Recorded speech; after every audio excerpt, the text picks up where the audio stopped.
Hello champions, welcome to Origin. मेरा नाम Prince Kumar है और आप सभी का ओरिजिन में बहुत बहुत स्वागत है। इस वीडियो लेक्चर के थ्रू हम एक छोटा सा और बहुत ही इंपॉर्टेंट टॉपिक शुरू करने वाले हैं जिसका नाम है indicators of health and health infrastructures और क्रिटिकल अप्रेजल।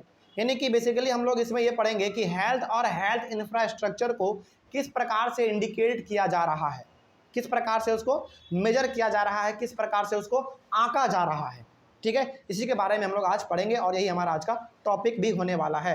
तो शुरू करते हैं। यहाँ पे लिखा हुआ है the health status of a country can be assessed through indicators such as infant mortality rate, maternal mortality rate, life expectancy and nutritional level along with the incidence of communicable and non communicable diseases. देखिए, मतलब ये हो गया कि किसी भी country के यदि हेल्थ स्टेटस को यदि आपको आंकना हो, असेस्ड का मतलब नापना, मेजर करना, ठीक है।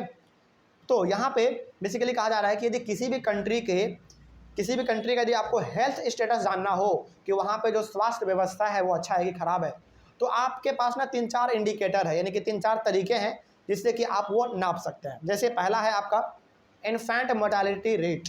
इन्फेंट मोर्टालिटी रेट का मतलब होता है कि 1000 बच्चे ने जन्म लिया, 1000 बच्चे में से कितने बच्चों का जन्म हो 1000 बच्चों ने जन्म लिया, 1000 बच्चे में से कितने बच्चों की मृत्यु हो गई, इसी को हम लोग कहते हैं इन्फेंट मोर्टालिटी रेट। ठीक है, तो इससे भी आंका जा सकता है कि आपके कंट्री का हेल्थ स्टेटस कैसा है। यदि बहुत ही 1000 बच्चे में से यदि बहुत ही कम बच्चे मर रहे हैं, यानी कि किसी प्रकार से उनका अच्छा, यहाँ पे ना एक चीज़ और है इसमें इन्फेंट मोर्टालिटी रेट में, इसमें पूरा डेफिनेशन क्या है इसका सुन लीजिए। देखिए ध्यान से, उसका पूरा डेफिनेशन क्या है।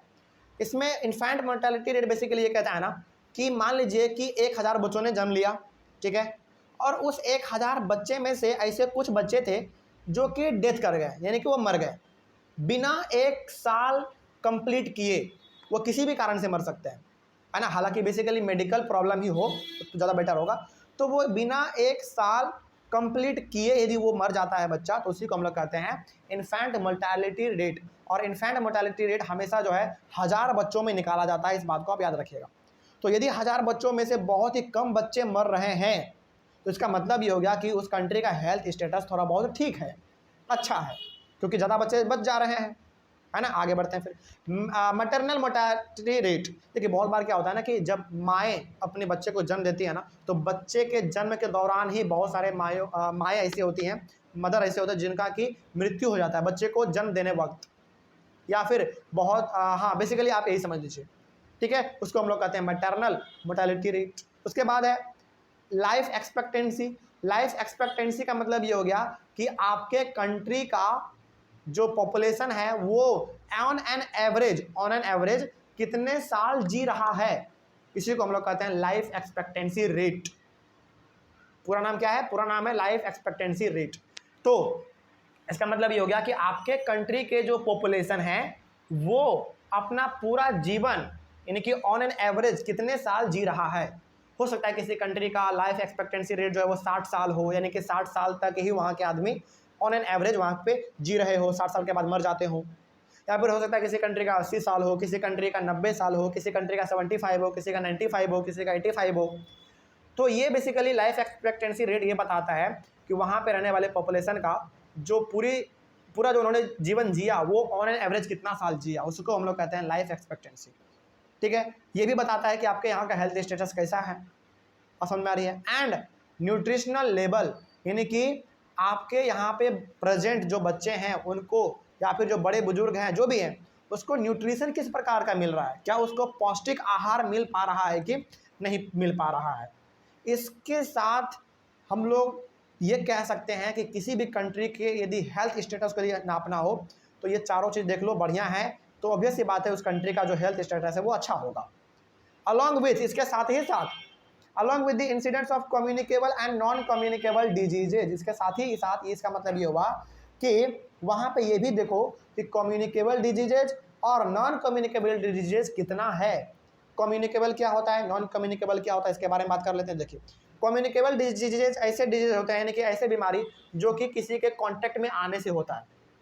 जैसे यदि आपको सर्दी है और यदि आप अपने फ्रेंड के कॉन्टैक्ट में आ गए तो उसको भी सर्दी हो जाएगा। ये हो गया हमारा कम्युनिकेबल डिजीजेज। उसके बाद है हमारा नॉन कम्युनिकेबल, मतलब कि जो कि कॉन्टैक्ट में आने से नहीं होता है, वो अपने आप हो जाता है। एग्जाम्पल के तौर पे आपका बुखार, फीवर। फीवर क्या है? अच्छा, मान लीजिए यदि आपको फीवर हुआ तो क्या ये जरूरी है कि आपके पूरे घर को होगा? नहीं, ये जरूरी नहीं होता है, लेकिन सर्दी वाले केस में जल्दी होता है कि सबको सर्दी हो जाएगा। तो ये हो गया हमारा। तो इन सबको आप जांच कर लीजिए, देख लीजिए कि बढ़िया है। तो यदि बढ़िया है तो हम लोग कह सकते हैं कि उस कंट्री का जो हेल्थ स्टेटस होगा बहुत ही अच्छा होगा। ठीक है, आगे बढ़ते हैं फिर। In India expenditure on health sector is 4.7% of the total GDP. This is very low as compare to other countries both developed and developing. देखिए, हमारे इंडियन गवर्नमेंट टोटल जीडीपी का मात्र 4.7% ही पैसे हेल्थ सेक्टर में खर्च करता है, यानी कि हॉस्पिटल बनाना, अच्छा वहाँ पे ट्रीटमेंट करवाना, इस फील्ड में अपने टोटल जीडीपी का मात्र 4.7% ही खर्च करता है, जो कि बहुत ही कम है। किसके कंपैरिजन में? किस कंट्री के कंपैरिजन में? डेवलप्ड और डेवलपिंग दोनों के कंपैरिजन में। डेवलप्ड मतलब जो कंट्री डेवलप्ड कर चुका है, पूरी तरीके से वो डेवलप हो गया है, और डेवलपिंग मतलब जो अभी कर ही रहा है डेवलप, अभी हुआ नहीं है, वो कर रहा है, अपने आप को लगा हुआ है। तो दोनों के कंपैरिजन में 4.7% जो है वो बहुत ही कम है, यानी कि इंडियन गवर्नमेंट को जो है इसमें थोड़ा बहुत बढ़ा इंक्रीजमेंट लाना चाहिए, तभी हमारा कंट्री का जो हेल्थ स्टेटस है वो इम्प्रूव हो पाएगा। ठीक है, आगे बढ़ते हैं। India has about 17% of the world's population. India has about 17% of the world's population, but it bears 20% of the global burden of diseases. इसका मतलब क्या हुआ? देखिए ध्यान से, भारत के पास अकेला यदि पूरे पृथ्वी पे 100% पॉपुलेशन है, तो 100% में से 17% पॉपुलेशन जो है वो मात्र भारत में है। सोचो, लगभग 200 के आसपास हमारा कंट्री है पूरे वर्ल्ड में। पूरे वर्ल्ड में हमारे पास लगभग 200 के आसपास हमारा पूरा कंट्री है, और 200 में से मात्र एक भारत एक ऐसा कंट्री है जहाँ पे कि 17% पॉपुलेशन है। सोचो, यानी कि लगभग आज भारत में जो है ना 140 करोड़ के आसपास हमारा पॉपुलेशन है, आबादी है।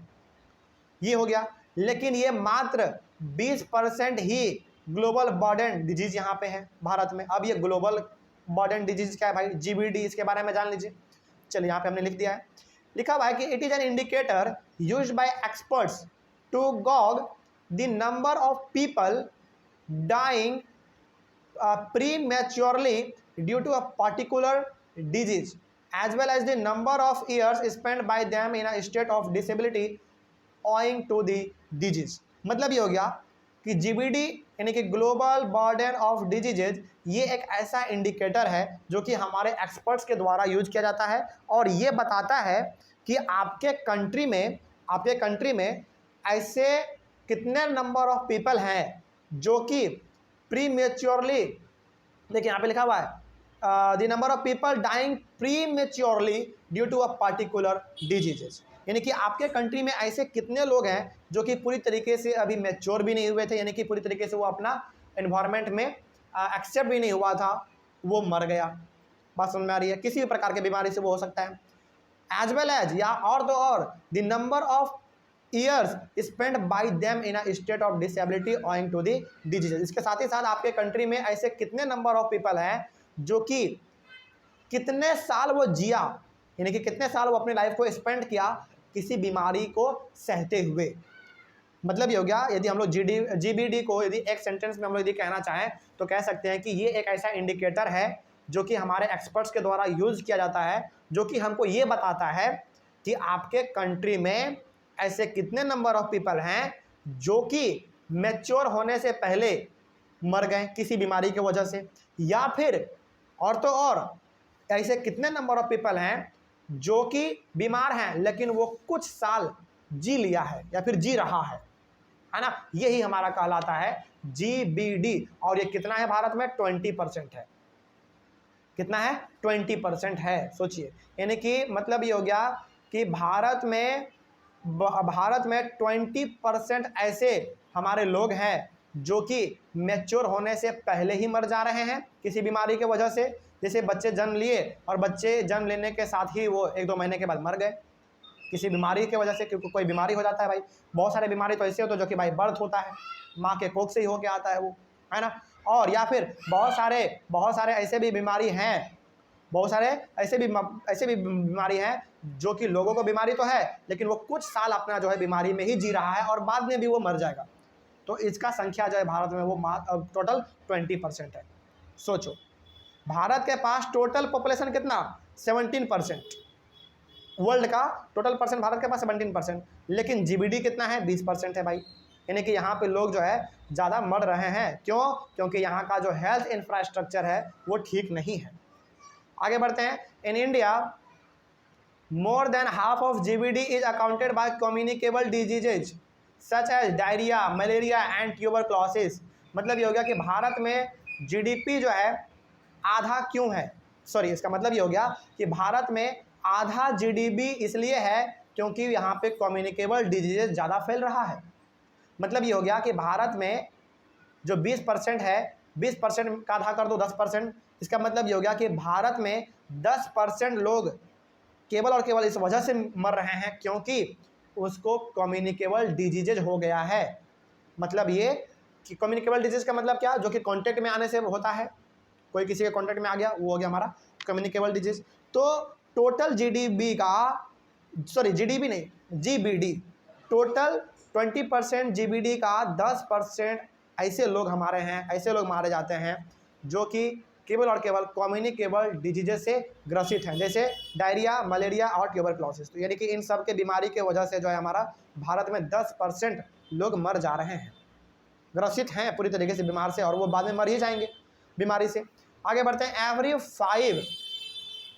Every year around 5 lakh children die of water borne diseases. सोचो, देखो यहाँ पे every year around 5 lakh children die of water borne diseases, यानी कि हर एक साल भारत में 5 लाख बच्चे केवल और केवल इस वजह से मरते हैं क्योंकि उनको गंदे पानी पीने की वजह से कोई ना कोई बीमारी हो जाता है। वाटर बॉर्न डिजीजेज का मतलब गंदे पानी को पीने से जो बीमारी होता है ना हमारा, वही हमारा कहलाता है वाटर बॉर्न डिजीजेज। तो सोचो ये 5 लाख ऐसे बच्चे हैं, ये छोटा अमाउंट नहीं है, बहुत बड़ा संख्या है ये। तो 5 लाख ऐसे बच्चे हैं भारत में जो हर एक साल मर रहे हैं केवल और केवल गंदे पानी को पीने की वजह से जो बीमारी हो रहा है उसके वजह से। यानी कि यहाँ पे गवर्नमेंट को बहुत ध्यान देने की ज़रूरत है, थोड़ा बहुत नहीं, बहुत ज़्यादा ध्यान देने की ज़रूरत है। आगे बढ़ते हैं। Malnutrition and inadequate supply of vaccines lead to the death of 2.2 million children every year. Malnutrition मतलब कुपोषित का मतलब ये होता है बच्चे को पौष्टिक आहार नहीं मिल पाना, बच्चे को अच्छा भोजन नहीं मिल पाना। इसी की वजह से आप देखते होंगे कि बहुत सारे बच्चे कमज़ोर पड़ जाते हैं, सूखे हो जाते हैं, वो बहुत ही कमज़ोर हो जाते हैं। क्यों? क्योंकि उनको पूरी तरीके से न्यूट्रिशन नहीं मिल पा रहा है, भोजन नहीं मिल पा रहा है, पौष्टिक आहार नहीं मिल पा रहा है।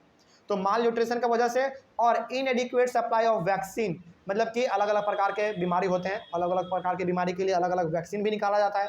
जैसे अभी कोरोना वायरस आया था कुछ साल पहले, कुछ महीने पहले हमारा जो है कोरोना वायरस आया था पूरे भारत में, पूरा वो तहलका मचा के रख दिया। तो कोरोना वायरस को ख़त्म करने के लिए हम लोगों को वैक्सीन लेना पड़ा ना।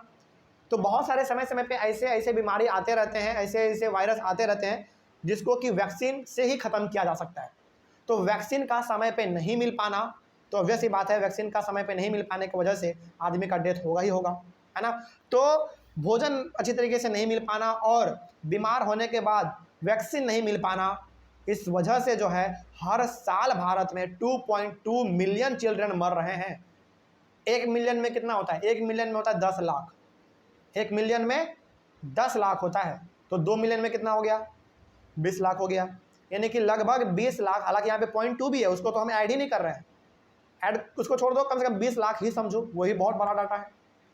तो इसका मतलब ये होगा कि भारत में हर साल 20 लाख ऐसे बच्चे हैं जो कि माल न्यूट्रिशन और वैक्सीन को ना प्राप्त करने के वजह से मर पा रहे हैं, मर जा रहे हैं बेचारे। तो यही इसलिए हम कह रहे हैं कि यहाँ पे बहुत ज़्यादा ध्यान देने की ज़रूरत है। At present less than 20% of the population utilise public health facility, यानी कि हमारे भारत का यदि हम लोग बात करें तो 20% से भी ऐसे कम लोग हैं, 20% से भी कम पॉपुलेशन है जो कि पब्लिक हेल्थ फैसिलिटी को इस्तेमाल कर पा रहे हैं। यानी कि सरकार के द्वारा जो हॉस्पिटल खोला गया है, सरकार के द्वारा जो डिस्पेंसरी खोला गया है, सरकार के द्वारा जो मेडिकल का दुकान खोला गया है ना, तो इन सब का जो फ़ायदा है वो मात्र और मात्र 20% से कम लोग ही उठा पा रहे हैं इसका फ़ायदा, जो कि बहुत कम है। तो 80% लोग तो ऐसे भी मर पा रहे हैं, यानी कि 20% ही लोग हैं या फिर 20% से कम ही लोग हैं जो इसका इस्तेमाल कर पा रहे हैं। 80% तो कर ही नहीं पा रहे हैं, तो लोग मर जा रहे हैं।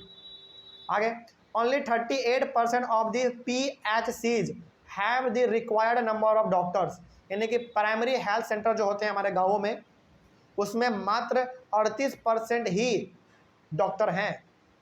सोचिए, यानी कि पूरे भारत का यदि हम लोग बात करें तो जितने भी PHCs हैं, जितने भी प्राइमरी हेल्थ सेंटर हैं अलग अलग गाँवों में, उसमें मात्र और 38% ही डॉक्टर अवेलेबल है।